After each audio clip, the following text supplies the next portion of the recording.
A young student sat in his garden, deeply upset. His heart ached as he thought about the girl he loved. She had promised to dance with him if he brought her a red rose. But no such flower could be found in his garden.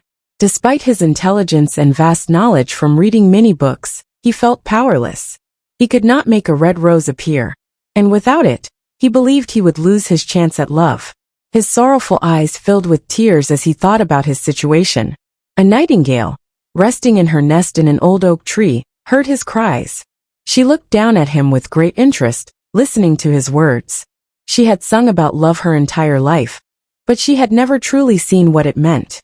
Now she believed she had finally found a real lover. The student spoke softly to himself, imagining what it would be like to dance with the girl he adored. He pictured her in a beautiful dress, moving gracefully to the music. He dreamed of holding her close, feeling her warmth, and sharing a special moment with her. However, his happiness faded when he remembered the one thing standing in his way, a red rose. Without it, she would not dance with him, and his heart would break. The nightingale felt deep sympathy for the student. To her, love was the most precious thing in the world, something beyond the value of gold or pearls. She understood that while she found joy in music, the student experienced pain in his longing. Love was both beautiful and sorrowful, and she wanted to help. Nearby, a little green lizard, a butterfly, and a small flower noticed the student's sadness. They were curious and asked each other why he was crying. When they learned it was for a red rose, they laughed, unable to understand his grief. But the nightingale knew the depth of his sorrow. Determined to help him, she spread her wings and flew across the garden, searching for a red rose. She soon found a white rose tree standing in a different part of the garden. She landed gently and asked, "Please give me a red rose, and I will sing you the sweetest song you have ever heard." The white rose tree shook its head. "My roses are pure white, like the snow on the mountains," it replied. "But go to my brother. Perhaps he can help you." The nightingale thanked the tree and flew to another rose tree. "Please give me a red rose," she begged, "and I will sing my most beautiful song." The second tree shook its head. "My roses are yellow, as golden as the summer sun," it said. "But go to my brother, who grows under the student's window. Perhaps he has what you need." With renewed hope, the nightingale flew to the rose tree under the student's window. "Please give me a red rose, and I will sing for you," she pleaded. The tree sighed. "My roses are red," it said, "but the winter frost has frozen my branches, and my flowers are ruined. I will have no roses this year." The nightingale felt a deep sadness. "Is there any way to get just one red rose?" she asked desperately. The tree hesitated before answering. "There is a way," it finally said, "but it is so painful that I do not wish to tell you." "Tell me," insisted the nightingale. "I am not afraid." The tree spoke solemnly. "You must build the rose with your music, using the moonlight to shape it.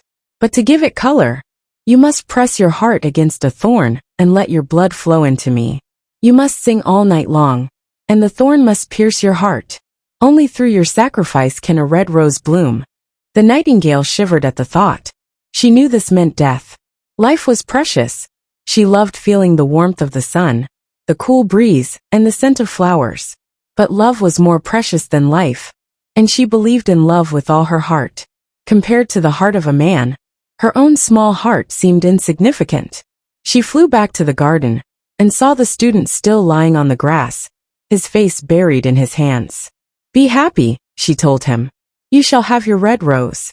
I will create it for you with my song and my blood. All I ask is that you be a true lover, for love is stronger and wiser than anything else in the world."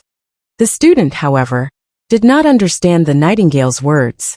He only knew what was written in books. But the old oak tree understood and felt great sorrow, for he loved the little nightingale who lived in his branches. "Sing me one last song before you go," he whispered. "I will miss you when you are gone." The nightingale sang softly to the oak tree, filling the night air with her sweet melody. When her song was finished, the student sat up, took out a notebook, and began writing. "Her song is beautiful," he thought. "But like all artists, she only cares about her music. It has no real meaning." He went inside his room, lay on his bed, and thought about his love until he fell asleep. As the moon rose, The nightingale flew to the rose tree and pressed her heart against the sharp thorn. She began to sing, and as she sang, a rose started to bloom on the highest branch. It was pale, as white as the mist. "Press closer," urged the tree, "or the rose will not be finished before sunrise." The nightingale pressed closer, and her song grew louder. She sang of love's birth in the hearts of young lovers. The rose turned a delicate shade of pink, but it was not yet red. "Press closer," the tree begged, "or the day will come before the rose is complete." With a final effort, the nightingale pushed her heart deeper onto the thorn. The pain was terrible, but she sang even more beautifully. Her song told of love that endures through suffering, of passion that burns even in sadness. As the night deepened, the rose turned darker and darker until it became the deepest red. The nightingale's voice faded, and her small wings stopped moving. With her last breath, she sang one final note, and then she was still. At dawn, the student awoke and looked out his window. "What luck!" he exclaimed. "Here is a red rose, the most perfect one I have ever seen." He picked it joyfully and ran to the professor's house.